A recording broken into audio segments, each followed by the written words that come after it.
వేయలేదు కానీ వేయండి అమ్మా. ఏమైంది బరువు కాదు వాళ్ళు ఉన్నారు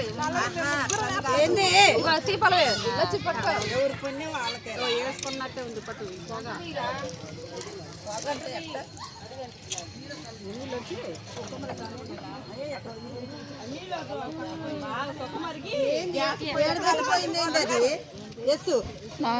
దానికి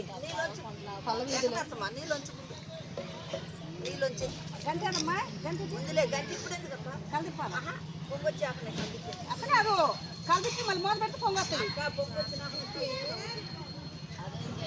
మరి హాయ్ అండి. ఈరోజు మేము అందరం కలిసి వెంకటాల స్వామి గుడికి వచ్చినాం. తిరుమలగిరి గట్టికాడికి వెంకటాల స్వామి గుడికి వచ్చినాం. మేము అందరం కలిసి స్వామివారికి పొంగలు సమర్పించుకున్నాం. అందరి ఆశీర్వాదం, దేవుడి ఆశీర్వాదం అందరి మీద ఉండాలని మనస్ఫూర్తిగా కోరుకుంటున్నాను.